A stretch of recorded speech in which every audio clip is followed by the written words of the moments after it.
Hey guys, it's Miss Benefield coming to you tonight for your read aloud, and I am doing it a little different tonight. I am doing a screencast through the awesome website Epic. Your teacher has lots of information and your special class code so you can access this amazing website. It's got tons of ebooks. You can have them read to you. You can take quizzes on them. There's audiobooks, lots of cool stuff on here, okay? Contact your teacher if you do not have access to this right now.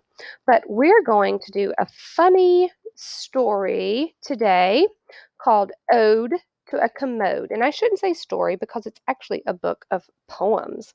Remember, Miss Odell on April 1st read some poetry to y'all. And so I thought, let's do some more poetry since April is Poetry Month. So this funny little book is called Ode to a Commode, and it's concrete poems. Now, this book is kind of like you might say a nonfiction book because it's about language. So we have a table of contents right here. Here's the title page. Let's go ahead and get right into it. This page on the left, page 4 here, tells us what a concrete poem is. And it says, when you think of poems, you probably think of words in straight lines, but some poems actually look like animals or objects.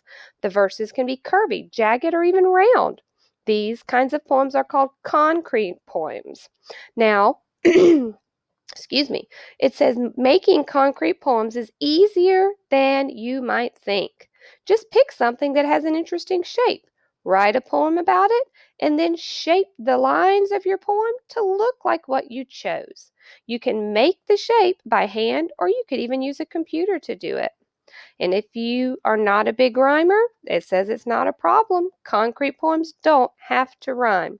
Just write descriptive words and phrases, and it will still look really cool.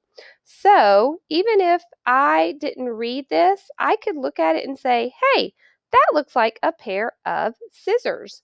And that's what the poem is about. And it just describes scissors in a funny little line. It says they're great for cutting paper up and trimming my sister's doll's hair. That's silly. All right, so let's look at a few here. So on page 6, here's the name of our book, Ode to a Commode. And you'll notice the first thing I notice is it's first written in blue, and then second, it's written in that swirly look, the way the water goes down the toilet. Flush goes the sound of the toilet. The water with everything in it vanishes in a swirl, and whoosh, and the bowl fills back up in a minute. All right, what do you think page 7 looks like? I think it looks like glasses. And it said, no wonder he's so quiet.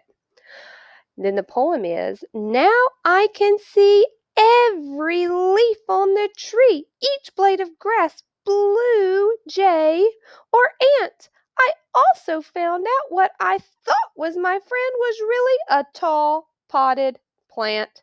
So this poor kid right down here got a pair of glasses, it sounds like, and he can see things now. He used to think this was his best friend because he was pretty much blind. So that's pretty silly.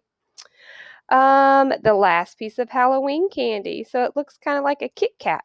What about me? So this is a poem about, you guessed it, a football. We have a pretzel poem, the air show, diving, sweeping, cursive loops, wider, rounder, open hoops, speeding toward the window glass. This is one exciting class. It's called air show. So they're trying to catch that fly, it looks like, in their classroom. Here's some more. And I don't even have to read this to think, oh, wow, this is probably about a mustache. Or, hey, this is called stop, and it's shaped like a stop sign. I like the fork one. Whether it's twisting spaghetti or stabbing some veggies or pork, when the time comes to eat, it's not easy to beat the simple and practical fork. All right, so one more real quick one before our time goes up. I loved, there it went. I love this one with the fireworks, red, white, and you. And look how cute it is. They added a few other lines and made it look like fireworks. All right, guys. Well, I hope you enjoyed this, and you can log into Epic and read all of this book. And we hope you have a great night, and we'll see you soon.